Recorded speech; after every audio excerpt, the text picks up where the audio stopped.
Okay, I'm ready to go. So, guys, looks like we got Mr. We have a guest. We have a guest who's come on into the backstage area, and I've been waiting to speak to our friend for quite a while since the last time he came on. And I think all you know will know as soon as I bring him up. You'll know who he is, and I think you'll all be glad to hear from him because every time he comes, we have a real nice conversation. And so, hey, please welcome on in my friend Jake Brooks here. Everyone be nice in the chat, say hello, and greet him as I bring him on in. Let me see if I can get him up here. Hello, hello. Am I coming through? Yeah, loud and clear, Jake. What's up? Good evening to you. How are you? All right, good evening. I know everybody's glad to hear from you. Yeah, it's good. It's good to be back as the wild turns of Delphi go. Yeah. So tell me, how much more evidence do you think? 'Cause I know the transcripts have come out, and those are a handful. Has Hmm. there been like I guess any of the evidence that kind of was that convicted Richard Allen? Is that has that been made public? Uh, well, I guess my question would be what do you think convicted Richard Allen that we would be wanting to review because it all has for the most part, but I think the most for me the most interesting thing that is beginning to come are the attachments to the Frank memorandum. Those are starting to come, and those are actually very interesting. But all of the Richard Allen stuff, the majority of it is out, except for the Bridge Guy video exhibits that were used at trial. Right. Yeah. I think part of the claim of like ineffective assistance of counsel has got to be his team stipulating to, I guess, the evidence that's going to be brought against him. I mean, I think that was far too broad. Where there's Oh 50, yeah, remember that stipulation? Yeah, I man, I mean, to me, you're given like, why not challenge any of that? It doesn't make sense to me. And zero sense. right after he got convicted, the whole brigade was really ready to be sort of a, they call themselves the defense daddies, right? Hmm. Um, and so it's almost like it was part of the script to have their back as soon as because there was a decent amount of PR that went on. I mean, it was a big case and it was public and anything, but it did seem a little strange, right through there. Hey, Yeah. everybody in chat, what's up? Hey everybody, and yeah, everyone's saying hello. All five people. I know, right? It's But I cool. like it here because it's not. You know what I like about this platform, Jake, is the chat is very interesting to me. I like the way it's built. Yep. Uh, I wish I was here now with all my my YouTube followers over here because I'd just rather be here. But it's nice. It's kind of I like it informal here on our Thursday nights.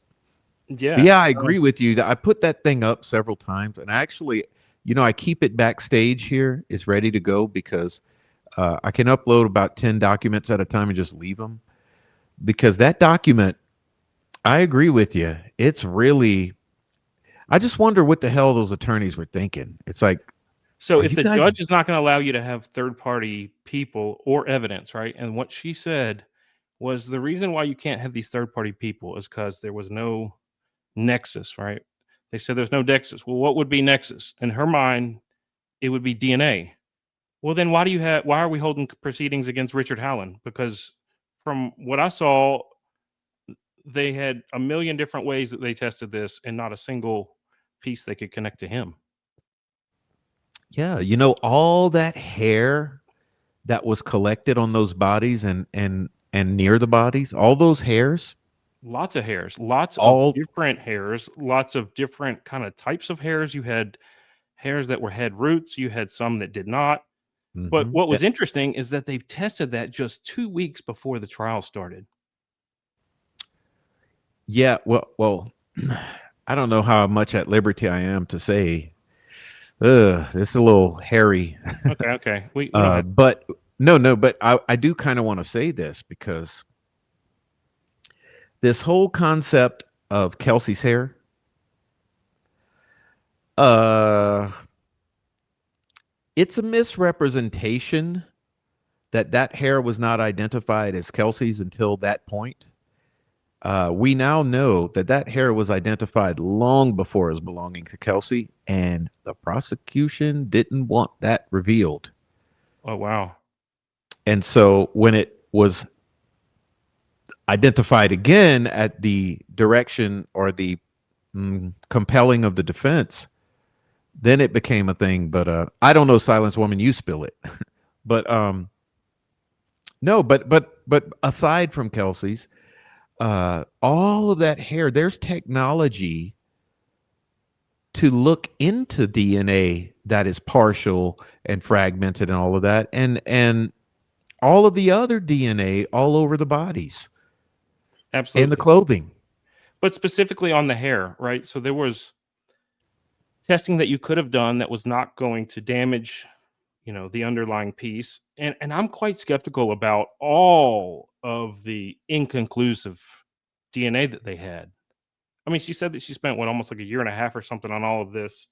And I mean, it was just too often inconclusive. When you Hmm. had the amount of DNA and the different uh, types that you had.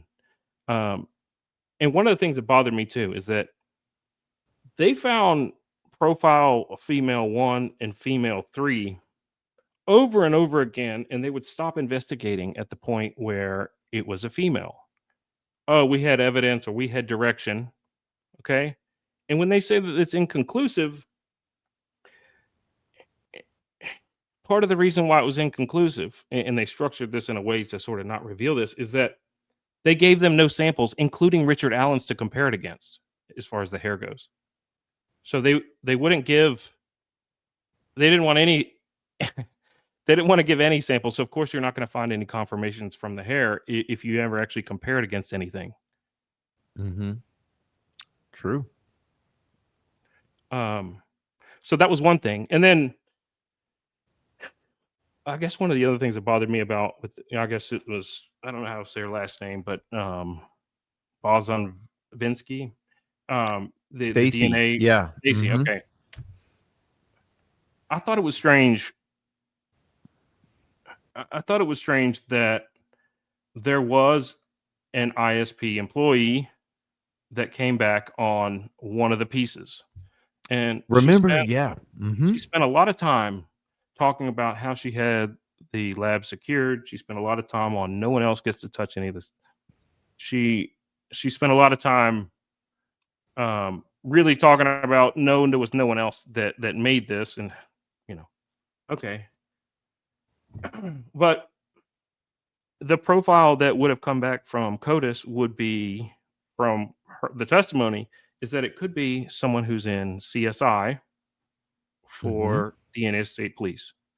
So it makes Hmm. me think, okay, in this case, how many witnesses were there that fit that profile? Like who would actually possibly from their own self-reporting fit that? So the photographer would, okay.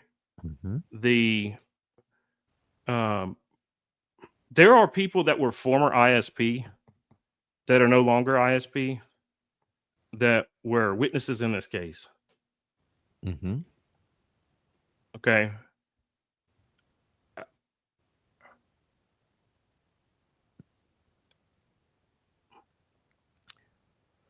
Do you remember the? There's people Oh, go ahead. that Go have ahead. there's people that have made reports of weird stuff like glitter at the scene and Hmm. taking photos from helicopters. Hmm. Those people that are putting themselves at and around that area at the time they were found, maybe if your DNA is there, I think we should be able to get your phone. If you're coming back on DNA that we're testing, we should start to look at your whereabouts. Okay. And I don't think that's too much to ask. But what I see is controlled opposition, including Jerry Holman, who also fits that profile, ISP investigator, who said, and I listened to this back recently, said that he heard it on the radio on the way to work. Mm-hmm. Okay. So I had some notes about his interview and his whereabouts when he talked with Murder Sheet. And what's interesting is it cuts every time it talks about where he was and who he was with. Why does it cut like that? If me and you were talking right now, it's not cutting, is it? Oh, editing. Yeah, yeah. The old slick editing on the production side. Mm-hmm. But why does there need to be that much post op? I mean, I'm in minute 2, minute 4, minute 8. Why does it got it? Why do you have to when it's who you're with and your whereabouts and times? Why is that such a mystery, Mr. Jerry Holman, who's doing the read technique? Mm-hmm. At the time, he announces that at the time he was the what was it? Director of investigations coordination, I think, but it's spelled out DIC. I was like, what a perfect name for Jerry Holman. So I'm just getting warmed up. I'm glad to be here, Prof. And we're just hanging out with everybody. I'm reading the chat. Hey, you remember that old rumor, Jake, Mm-hmm. about this was a persistent rumor before all the trial and all got underway, which was someone, one of the quote unquote people who found the bodies or whatever, freaked out and touched the bodies. All of this had their DNA or whatever all over the bodies, touched the bodies before people came in and established roped off the crime scene. You ever That heard that seems, rumor? I did, but Hmm. that seems almost impossible to me unless they were invited. Because early that morning, they had the perimeter sort of. I mean, no one's going in and from outside there. It would have been already someone who has checked in, perhaps, and was roaming around, but the it was not a it was the it was someone local there, that was not a sworn officer that found him, right? And then the first officer. Well, hey, hold on. I don't believe that either. I mean, because there's these stories, but then we got locals calling us with other stories. No, but I'm saying what they testified to. With I'm not according to their story, yeah, yeah. right. What they I went with. actually believe it was a. So my current state of my internal investigation here behind the scenes is that Mhm. it's a fireman, the first, and that's one of the big secrets. But that's my theory, working hypothesis. Right. Um, but why would they see? I go back to why would they change the story and why would it be a secret about who first found the bodies? Why? Because it's poison. Hmm.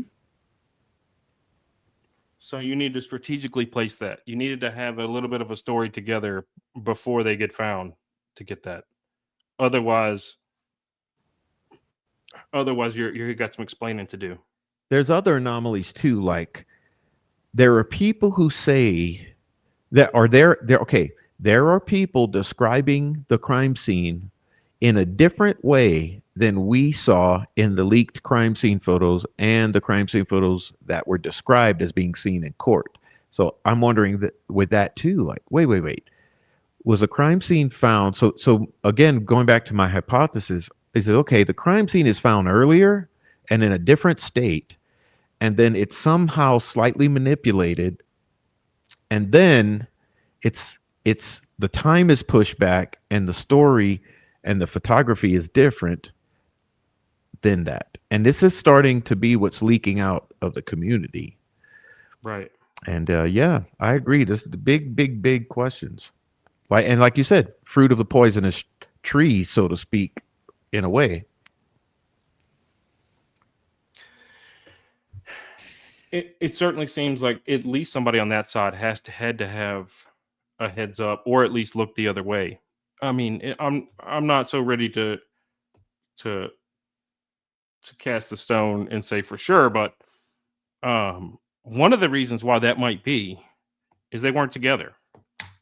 And so if you think about a lot of the things that they say is, oh, they were together the whole time. Why are you pushing that so hard? Right? maybe they had one in a spot that it felt good about, and the other one they had to, I'm spitballing here, Prof, and I don't really mean any disrespect to the families or to the victims here. This is me and Prof just hanging out talking. Yeah, we're brainstorming. Yeah, Um, and honestly, Jake, I want to announce that I've never really said this very clearly, but I've really knocked on this theory that Ron Logan killed the girls, quote unquote. But with that being said, I'm not necessarily excluding Ron Logan from involvement in the murders in any way. I'm just saying that there's no way I can believe that this is a lone wolf killing at all. So I believe if Ron Logan was somehow involved in the thing, that it still means there were others. he seemed So nervous, right? He had the Mhm. story ready to go. He had the weird alibi about the fish. He has the proximity. He definitely has the opportunity. But that does it. One of the things that's a mystery with him is, he had to at least let the goons on this property at some point. Mhm. So, I mean, was he worried? Was that the extent of his worry? Um, I, you hear things, and I'm not 100% true about this, but was there activity with him in the evening as well? Right when it corresponds with some of the phone moving. Mhm. It matters. Yeah, it does. So that's interesting. But there are a number of people that testified that fit that same quality that would be in the CODIS. And to me, I don't think you're asking too many questions while saying, okay, well, your DNA is here, right? We're talking about nexuses here, and the man that they have in prison for 130 years has none of it, and yours is on here. Yeah, I So, mean, Jake, I would say DNA and also digital forensics, geofencing, whatever you want to call it. I right. think both of those things would be way more solid forensic evidence than just sheer speculation, which is what we ended up with. Right, and if you think about, I mean, his defense strategy, right? You get charged with this heinous crime, and you have the judge coming after you saying no third party, which is basically the whole Frank's memo and all of their sketchy behaviors and weird coincidences and seemingly too good to be true things that are lining up that only people that were involved or at least had a close tie to it would know. And so you're not able to bring that up. And then your lawyers are allowing anything under the sun against you, including deep fakes or Photoshop. And we don't, Mhm. and says, we'll take it from there. Some of the things when I read that transcript, though, is I see these lawyers that are basically pillow fighting. I mean, I don't see like real advocacy. And one of the things I worry about with Rick now is that he has also court appointed um, defense. And it's like, well, how far Mhm. does the charade go, right? Mhm. Because you can't tell me that if they're qualified to take a case like this, that they don't have at least a couple of bolts and screws to them uh, on the other side. You don't get handed this case without knowing what the playbook is. So I do Mhm. worry about that for him. And I was telling my friend, I said, well, if we can just like throw people in prison and just drug them and torture them and until we get them to say whatever they want to say, why are we living like this? Why did they do this to this guy 5 years later? What is the point of all this? And it never makes sense to me. And it's a sad part, and it's a black eye for the men and women that are paid to protect us, that we pay to protect us, right? Mhm. Are engaged in crap like this that's using the badge. When Jerry Holman was at that first press conference, and there was a reporter that seemed to ask sort of a softball question, right? This is the one that Doug Carter's got the note card and he's covering up the bridge guy's face and pointing and doing all the theatrics and stuff. Um, a reporter raises a question, the first question, and he looked like he was, all right, I'm going to use this badge. I'm going to use my power and I'm going to make your life hell just for asking that question. I'm going to make an example out of you for asking that question out this. And I bet you he did. I'm not accusing anything, but I mean, you just see his demeanor on this. He was hired to play that role that he took, and he had that from unified command all the way through. And you can see when the FBI came in and made a task force around it with Ferenczi and Murphy and Click, that he had a problem with anything that they were digging up, and Hmm. actively participated to put what they were finding out down. And some of those people in the task force were investigating subjects that they had a real good history with. They Hmm. know they were bad dudes, and they know they would do something like this without even thinking about it, or if they had the opportunity, they would. Yeah, yeah, because there are good cops. Um, Yeah, I truly believe like this. All of these with what they did to him, all of the torture and drugging, like none of that should have ever been allowed in this trial. And like you say, this is a real blight. It's a real bad reflection on the badge to put this guy into this condition and get that stuff and then use it against him when they knowingly had him in that condition before they got this out of him. That should never been allowed. Never. And And if they had, just like you said, many times before, if why they wouldn't need to do this to him if they had proof. right. And It back to what you were saying about Jerry Holman's demeanor, you know, honestly, the more time goes by and I reflect and look back, it's this I get these same feelings with Doug Carter. Exactly. Especially regarding this animosity or this sort of rivalry with the FBI being involved and wanting the county to be running this instead of the FBI, and just the way that he's just shilled and kind of covered and done damage control for all of it. And it's like, man, not a correct. And good then, look. and at the call center you had the old lady, right? That Mm-hmm. was back there. The one that found the tip, you know. Mm. uh Mm-hmm. But when she was interviewed after, in that press conference after the Richard Allen conviction and his sentencing, they hold this press conference. I mean, he's standing right behind her, Mm-hmm. right? I mean, he something is not right with everything there, and um, especially from the time he was very involved in after the first 48 hours. They go back to his stomping ground in White County and bring him there for a week before they get. And so, how involved was this man in arranging the Westville trip?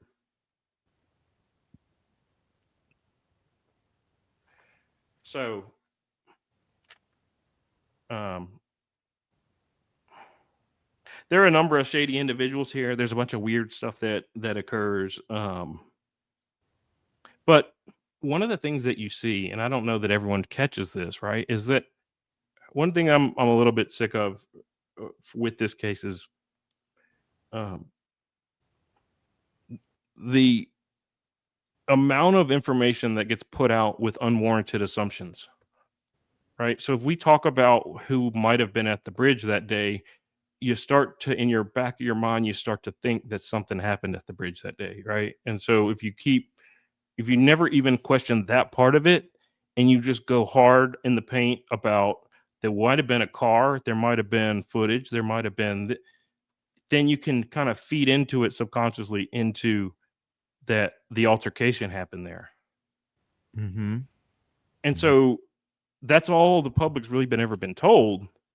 But you wouldn't think at that point, to because of the very first press conference that they had shortly after the crime, and I'm not talking about the one that Kim Riley was at, acting like a weirdo, Mm-hmm. and that Mullins looked like, eh, weird, and Lesenby sitting there weird. I'm not talking about that one. I'm talking about the one that was, you know, Doug Carter with the high and tight, and the distinguished look and all the theatrics. That's the one I'm talking about. And so, you hear about how heinous of a crime is, you wouldn't even start to kind of think that part of it's not even true. But you zoom out a little bit, and a lot of other things start to happen where it's possible. But you do know that the next day, on the 14th at noon. So to me, you don't see YouTube creators talking about that time or shortly before and after then when they were found. You find basically what the family said happened and where the family said happened Mhm. and what the police have echoed.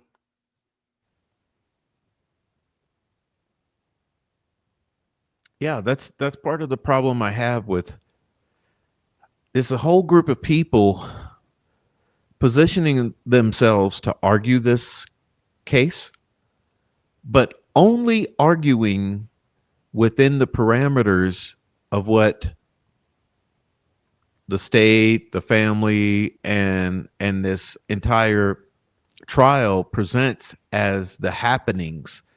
And for me, mm, I look at it like this. This appears to be PR from the day one in regard to convincing the public that all of this transpired on the bridge as the centerpiece, and it's just kind of been a whole rabbit trail since then of everyone kind of locked into that as a frame of reference. Almost like I've often said, like this anonymous monster on the bridge, and I think it's a sort of tunnel vision. If that's all you're looking at, you're the perspective is very limited because you're only hyperfixating on that figure on the bridge who's really indistinguishable. Correct.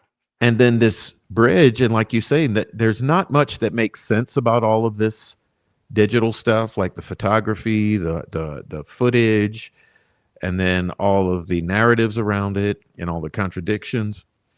Well, I mean, if David McCain was out there at the trails between 2 and 3, would Rick Allen not be on a lot of his films? If what Mullen said with the trail cams that were there, wouldn't Rick Allen not be walking through there? I mean, I mean,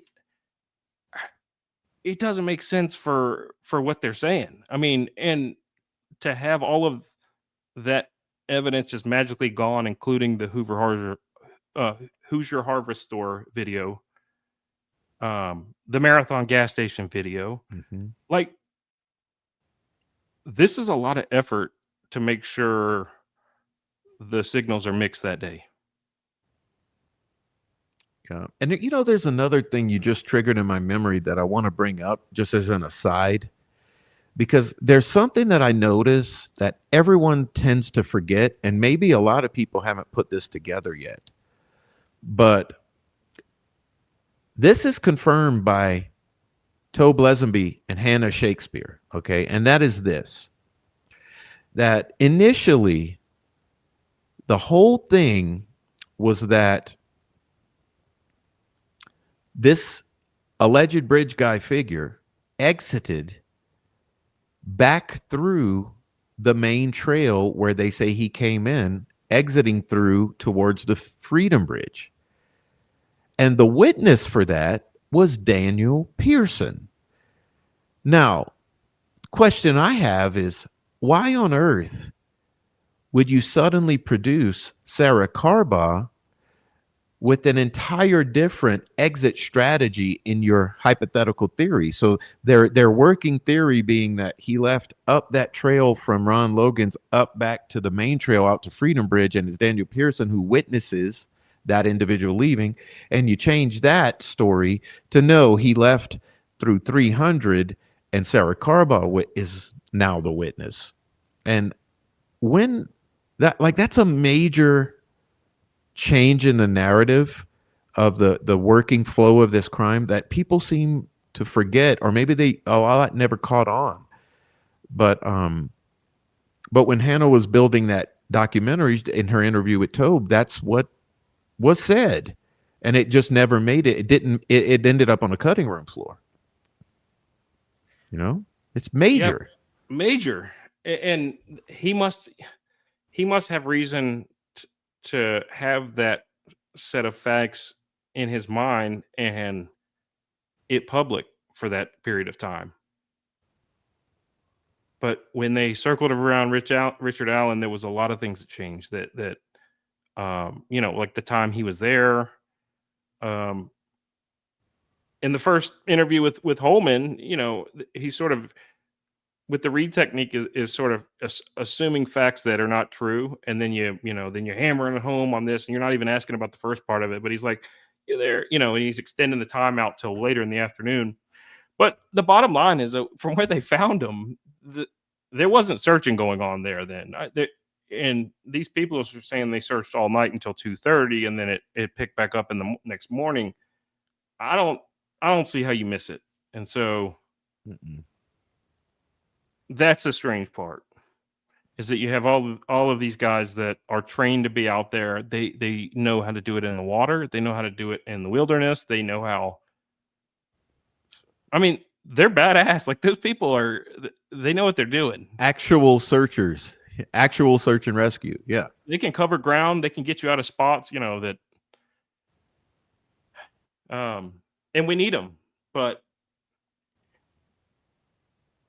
something was going on inside the perimeter here, and this stinks to high heaven. And the fact that they turn this on Richard Allen is insult to injury because the victims have not been afforded justice. And then that's my opinion. So whoever can get mad about that, but in my mind, we've got an innocent man paying for these crimes, and a lot of questions and weird behavior on social media, and it's an all out blitz. The stakes must be high because this is quite coordinated. Mm-hmm. That's the only conclusion I can come to. What would be worth all this? Um, some of the stuff though of that phone that I was thinking about, I just kind of bounces off my head, and I have this device that's like this. You have a SIM card that will cut off. I mean, that pretty much deadens the phone. I don't know if you remember that little tray, but you could take a paper clip and push Oh that off, yeah, yeah, yeah. Mm-hmm. and so the phone is still on, right? I need to kind of look at that, but with it saying at 5:30 it comes off, and then but there's activity at 10:30, and then early in the morning again. Mm-hmm. I don't know how. 4:30. Right, I don't understand how that does not getting Richard Allen out of jail like right now. Like, does that not exonerate him? Well, see, that's what I didn't understand from trial. It was like, That's strange, isn't it? yeah, because so you mean a quick Google search of rumors is going to be allowed in as a valid expert argument against the fact that the forensics are saying that there's a headphone jack that's you know activated and then deactivated, and at the same time, I've said this a lot of times, that when that headphone jack is activated at the 5:45 or whatever it is time period PM, it's only minutes later that the third phone leaves the geofencing. And I'm thinking, well, in space and time, that is a nexus. It There's is. something going on. Correct. Right. I mean, those data points right then and there are crucial. And the proximity of those devices to others is crucial as well. Um, but one of the other things, and I don't know how we're going to be able, how anybody's ever going to be able to dispute this, but I'm reading back through some of this transcript, and after they get done with a witness, the jury gets an opportunity to ask questions, and they're asking questions as if they're absolute experts in the fields of firearm, in the fields of DNA, in the fields of. I mean, they had questions in DNA about reagents, chimeras, How does toxic drugs affect the DNA? I mean, they're talking about access to the lab. I- Perhaps some of these are innocent, but what does this have to do Mm, with anything if they're not fed to them? Like, where do these questions come from? And if you're so sophisticated, then you must then accept the conclusion that there was no DNA from this defendant. So if all of that defendant and all that testimony, is that not reasonable doubt? well, that's what I was going to say is with those types of questions, and you would assume some level of intelligence. Well, how do you not have the intelligence to understand the bar for reasonable doubt that you have to pass? Yeah, and I think Um, that's an excellent point you made because, or you make, because that's how I was bamboozled during trial. Because as that was happening, those questions were coming. I was dumbfounded. I'm sitting back like, wow, we have a great jury. Like they are really thinking, and based upon the verdict that came back, and then allegedly the two alleged jurors that have come forward that neither of them seem very intelligent at all. It's like you're saying, there's a lot of red flags. It would lead you to start to wonder if they were fed these questions, because otherwise, it's sort of a conundrum. Like, how do you explain these questions and then the results? And then the aftermath, we get these two jurors come out that seem like high school girls. right. I mean, but having that many clothes, I think there were 11 cuttings from one of the garments. 11 cuttings with more than three people, different people, not Hmm. Richard Allen on it. Okay, Hmm. presumptive seminal fluid. You've got Hmm. your ISP over here getting CODIS hits on it. I don't know if that's a lab leak or contamination, but it's sloppy or culpable, we should say, right? Um, they had tested the pink top, the gray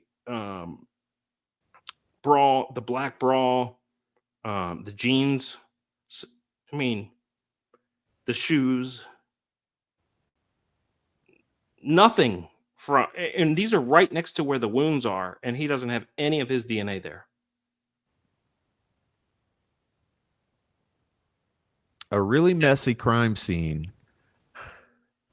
One of the ones Uh, that they did not test that I want to make a note of in from the transcripts is a handkerchief that was there, hmm not tested. A belt that they asked to preserve after the trial. There's a motion that hmm says, "Hey, can you please make sure that you preserve that belt? We might need it later." These hmm are huge items in the fact that if they were where they say they were, how could you not be testing that against the defendant? And if you did, what are those results? Because I think if they could match it to Richard Allen, we would have heard that right in the trial.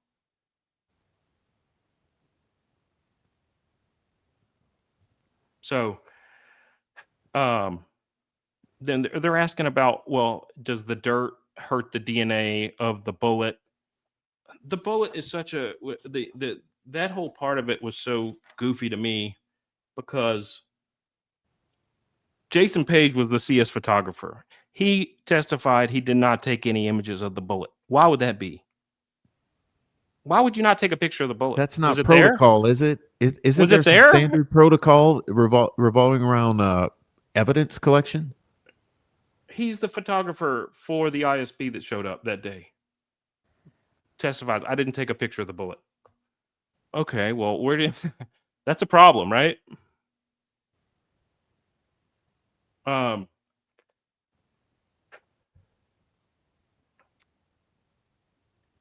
the audio and video enhancements that Chapman did, the defense counsel did not challenge anything with that. Wait, if you could, like, just imagine you're got the whole weight of the state against you, and you're about to get convicted on deep fakes and photoshopped evidence. Likely, I mean, at least was cut. Some parts of it were admittedly altered. We don't know how, or You know, we don't know the specification by which that was done, but if it's evidence that's going to put me into a jail cell, I'd like to not waive my right just to accept what the state had. And in that Well, trial, yeah, you which brings us back to that joint stipulation. correct. Not only that, Yeah. Croft, in the trial, it's littered with air quote technology issues. I bet you they didn't Mhm. want to play hot potato on whose actual computer is going to be the one that's going to have to put this one up. You know, they're having compute. Well, in that Jerry Holman interview with Murder Sheets, he says, from what I remember, he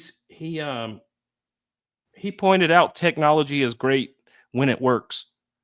Guess when the Mhm. technology starts to fail, when they want to start showing the multimedia of the person that they have from this sketchy phone. How convenient is that?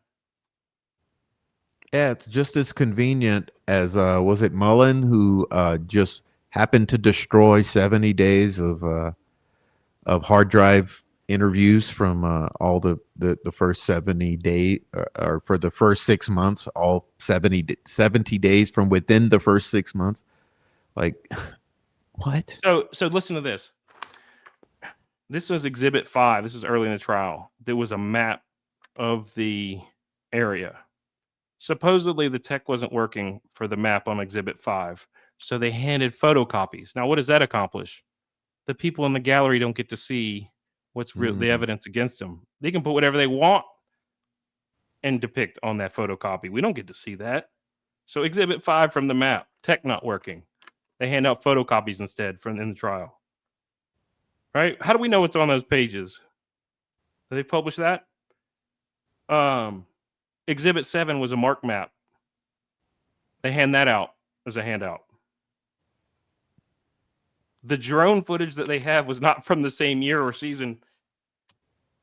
So what is right, right. That's right. That's right. Hmm.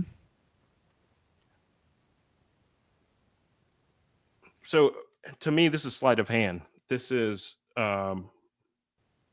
exactly what they had to do to probably convince those last couple ones that weren't already homers that were on Hmm. that panel. And the efforts to minimize everyone's voice of what was going on was absolutely clear Hmm. with the way that they set up how you had to get in, how they were monitoring to make sure that there was no one recording, and to let the public know as little as possible of the kangaroo court that was going on behind closed doors. Exactly. Exactly. And it also encourages misinformation, right? Because as people are coming out, everyone's remembering shit differently. They're seeing shit differently. They're reporting shit differently. Things get confused. You got your game of telephone. So then the whole public's getting this whole convoluted story from it. Yeah. And even now, remember, I've been harping on this idea that we still don't have the actual video exhibits and audio exhibits from this alleged bridge guy video that was shown in court. Instead, they let these cranks leak some other fucking version, and we're supposed to be happy with it and never get those exhibits.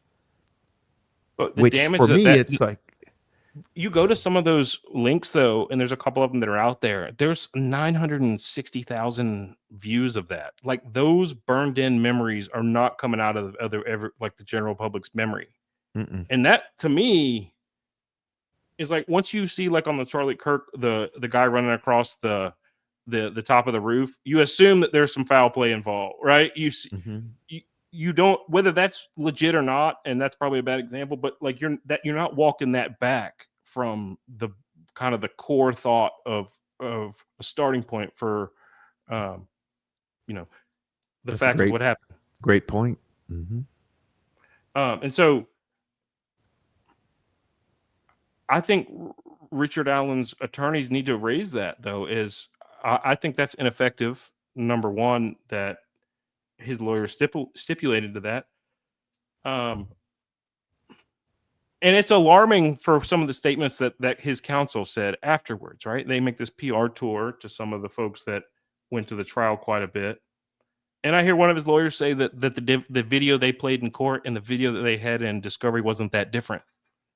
And that's a quote. It wasn't that different. What do you mean wasn't that different? if my life's on the line, or if a loved one of mine is on the line, how is it different? How is it showing my client favorably or unfavorably?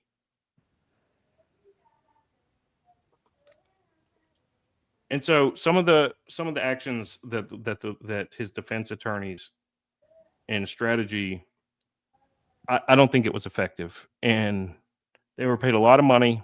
I know that's not the easiest job in the world, but um, something's up there.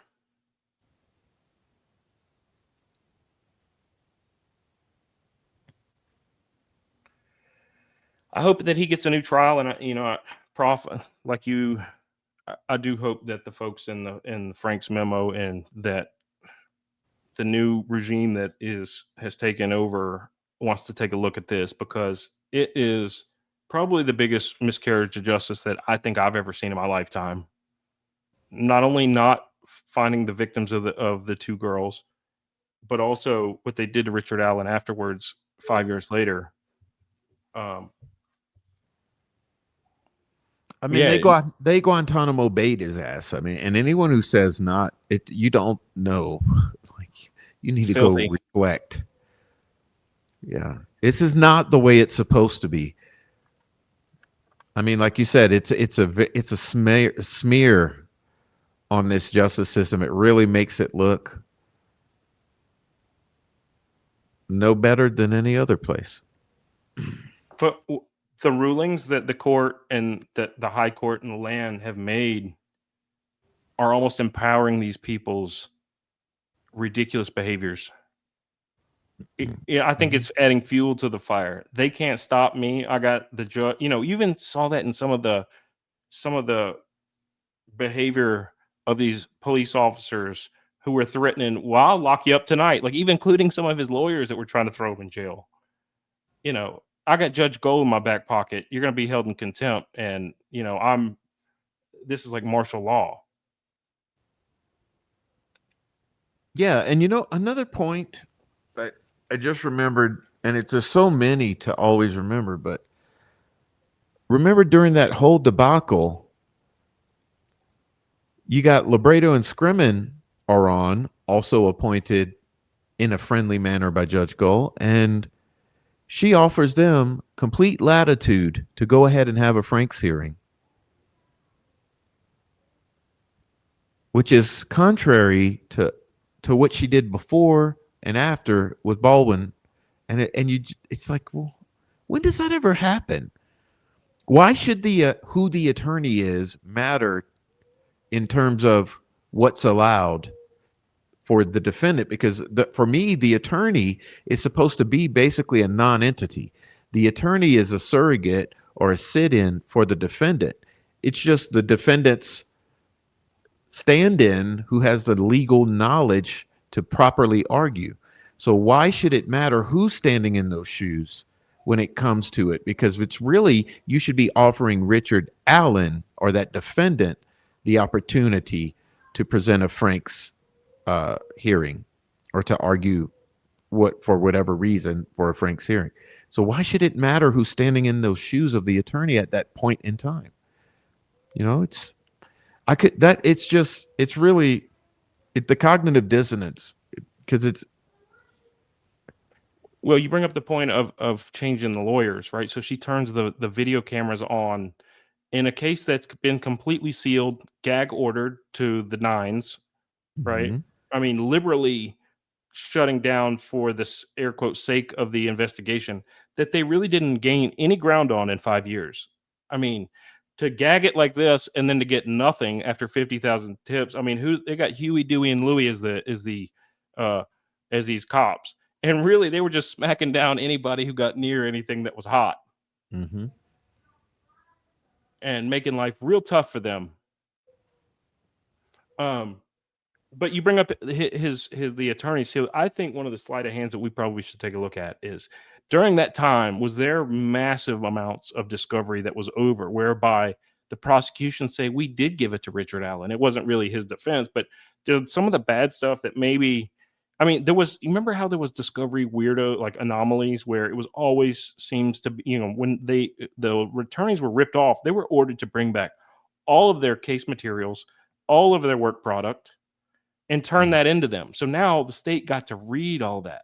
Okay, they get to, any of the briefs they had drafted that maybe had not been filed yet, any of the working outlines of people that they were hot on the press for. The state gets to peel back his whole entire defense theory with all the materials from all of his lawyers. She turns the cameras on in court and says, "You're fired. I can't believe what you guys did." Right? And he gets these two new Mhm. lawyers. Um, and isn't I think one of them's I don't know. I'll have to check the facts on this. But the two lawyers that you mentioned, um, they come on, and by the time Richard Allen's new attorneys came in, the work product that they had been working on, from what I understand, is that it wasn't in the same condition. It wasn't like Oh, they right, gave it right. So yeah, so when the original attorneys were reinstated and they received discovery again, it was in a different condition than when they returned it, which means not it doesn't mean that the lawyers deleted stuff or moved things, but there were items missing that had been present before that they no longer had access to, which I kind of look at as a sanitization because remember the I guess the way that this all was prefaced is the discovery was extremely unorganized in the first place, massive right. volumes of it, extremely unorganized. So they go away for a while, they come back, they get it back, and it's still unorganized. But now it seems that it's missing items that were needed and known to exist before that are not found at all. And they just And played dumb about it. And move right. Let's move right along. Nothing to see so here. so maybe the lawyers, there had to have been a good reason for that shuffle. But when he went in front of the Supreme Court to get his lawyers back, those are the same appeal attorneys. Is that right? For his direct One of appeal, them. One of them. one of them. Yes, Mister. What's his name? Uh, I can see his face Lehman. too. Mark Lehman. Lehman. That's right. He was one of them. And but back to your point that here the complication that I'm having in my cognitive dissonance is these are still employees of the state. Their livelihood is dependent upon the state, you know. And I think there probably needs to be an entire overhaul of this whole system and more of a free market system. I kind of envision that there could be vouchers or something where maybe you don't need a whole category of what's called public defenders. Why not a complete free market and allow attorneys to be selected by the defendant and then compensated with Like like a some credit system, right? Or the credit vouchers hours. from the state or whatever. So they're still paid by the state, but they're selected by the defendant and not appointed by the state. And it seems like that would be a lot more of a free market scenario that would be uh, freedom of choice of the defendant in who's defending him because I don't know everything we're starting to see, I really don't like doing this, but you have to be willing and open minded to question everything when things don't seem right, and things don't seem right. And so I have the same hesitation with the appellate attorneys: is you're still dealing with employees of the state, you know, That's right. And entrenched and employees this of the won't be state. their last defense. This won't be their last appeal. No, they'll have to argue in front of the same judge. It's the same with all of them. You know, Baldwin has repeated he's already been back in front of Gull with a whole other homicide. So it's rough. It's a Well, rough Prof, I said situation. I'd come on and share some ideas with you and bounce things off. I'm not going to stay too late. Look, I enjoy all the folks that show up for your chat and stuff, and I enjoy being part of it. So hello to everybody, and thanks for having me on. I enjoy talking. I appreciate you, and same here, Jake. Come back, and maybe we'll see you at YouTube. I truly appreciate it. Take care, everybody. Good night. All right. Good night, Jake. All right, everybody. Tell Jake thank you, please. I wish you would have stayed a little longer, but I'm tired anyway. I think we should call it a night, y'all. But yeah, man, Jake makes all good points, and it just all uh, kind of reminds me altogether that it's just absolutely all problematic. Like, you know how you can enter into this environment of self, or this realm of self doubt, where you're thinking, am I being too critical? Is everything really this bad from every aspect, every angle, from the day one to the day seven to the day 70 to the first year, and then 5 years later, and the rest of Richard Allen, and then all of this, and then the trial, and then all the aftermath, and the post sentencing press conference, and every single element. And the fact is that no, it is that bad. It is that bad. It's not self gaslighting. It's not overly suspicious. It's not conspiracy theories. It is this bad.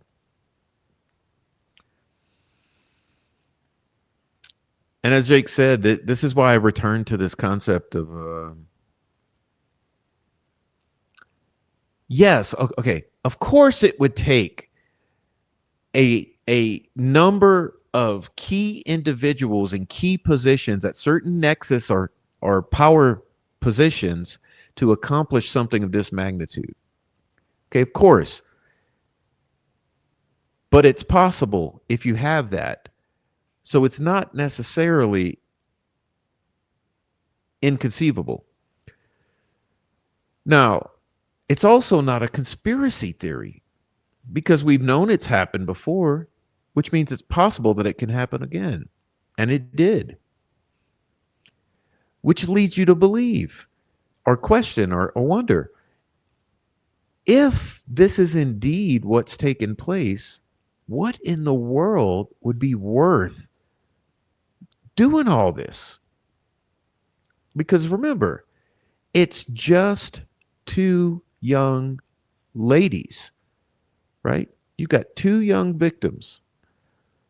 Normally, because you have young victims all of the time across the US, normally you don't see anything like this. So, what would demand that all of this be necessary for these two young victims? It's got to be enormous, extremely significant. It must open the door into something that has the potential to affect very powerful people. And truly, that is your Occam's razor. It's your most reasonable deduction that makes everything make sense.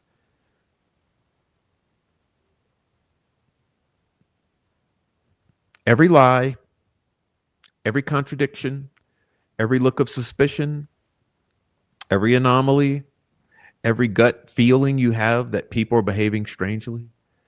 And remember, this doesn't just go back to the anomalies of the timeline, of the family statements, of law enforcement's behavior at all these press conferences over the years, of all the switching of the sketches and all of the blah blah blah, and then all of the arrest of Richard Allen with such scant, non-existent evidence, and all of the other things.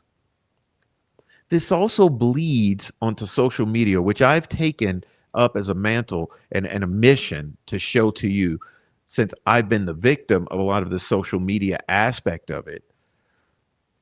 The fact that not only would it be ground level with all of the actual critical individuals or integral individuals in the case, like the state police officers and the sheriff's officers and the searchers and the family members and all the attorneys, but it also goes on up into the social media sphere, where we've seen 8 years of narrative control, We've seen deaths and threats and doxing and stalking and harassment and narrative control and discrediting and smear campaigns and just endless chaos.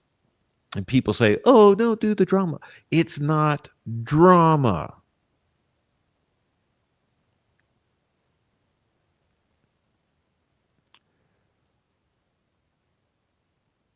Jake said something to the effect of, this looks like it's the greatest miscarriage of justice, both for the victims and Richard Allen, that he's ever seen in his life.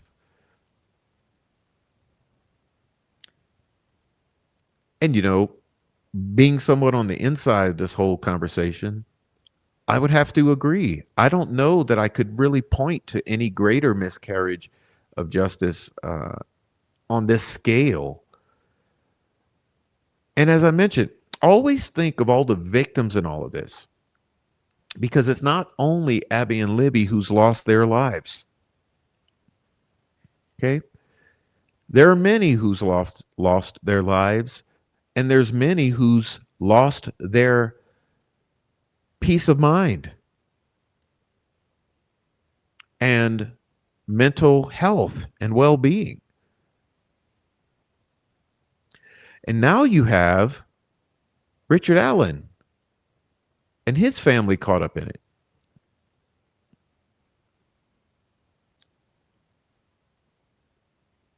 There's so many things. And still, we see an absolute stranglehold on the narrative of this case. Post conviction. Why? Why, after a guilty verdict, 130-year sentencing, would there be so many people, including the judge, the former superintendent of state police, all of the detectives, prosecutor, and all of the above? Why would these people still be dead set on controlling the narrative around this if it didn't matter?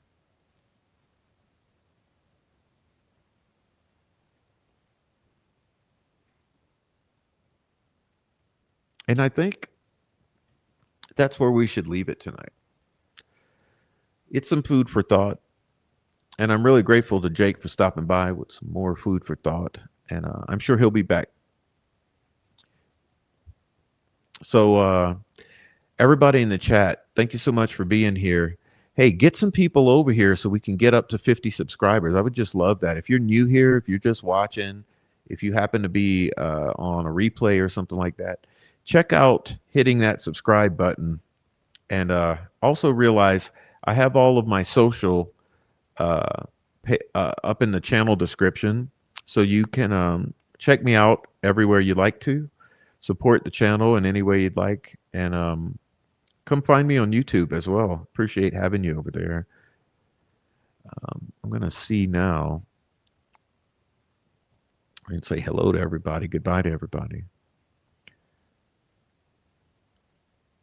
All right. I'm looking for 2 more subscribers to get to 50. I'd love to get to 50 subs. So please do a little subscribing. If you're new here and you haven't subscribed, hit the subscribe button. Once I hit my 50 subs, I'm at the right place to be able to head down that road of monetization. So God bless you all. And thank you for that. And hey, hug your kids, hug your wife. Okay. I'll see you guys later. Thanks to everybody in the chat, especially the mods. Appreciate you. And I'll see you tomorrow night. Hey, Friday night on YouTube. So I'll see you tomorrow night on YouTube. Everyone else, I'll catch you back here next Thursday. All right. God bless.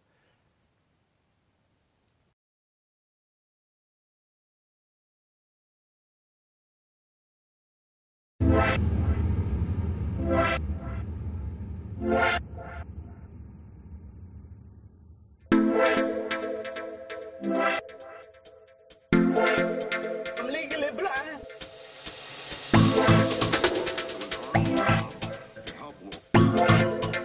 Oh my God. to help law enforcement.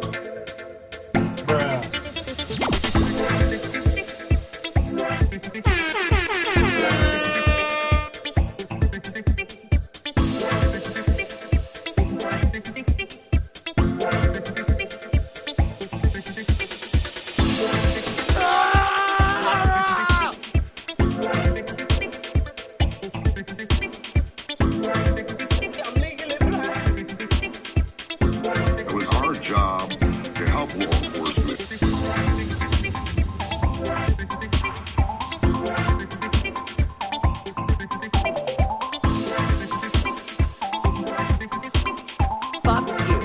Fuck you.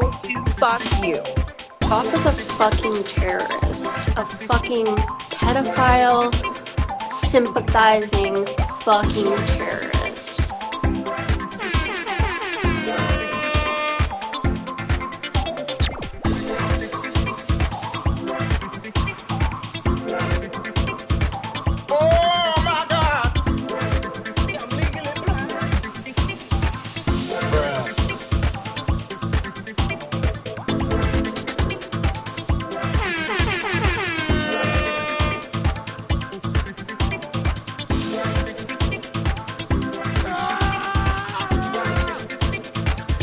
It was our job to help law enforcement.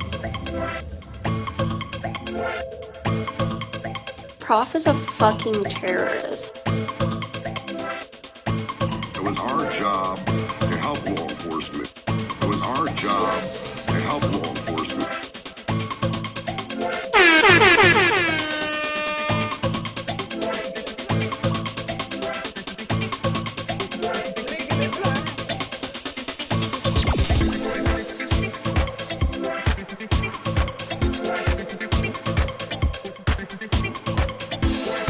Fuck you. Fuck you. Fuck you. Prof is a fucking terrorist. A fucking pedophile, sympathizing fucking terrorist.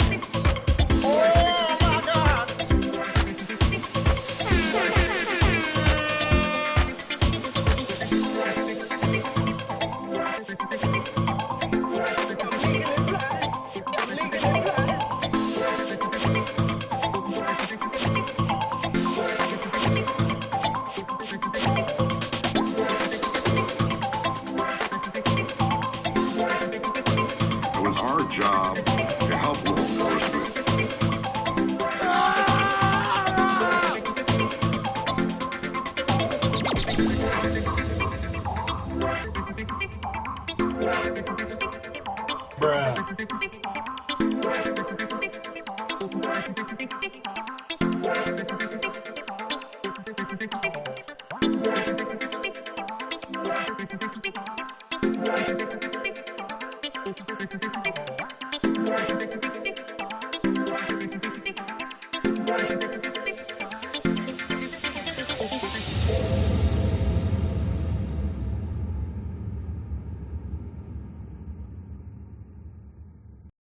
As an expert at being Mickey Mouse, yeah, I can say seriously, yeah, you're right, Rick. This is some Mickey Mouse bullshit. Thanks, Mickey.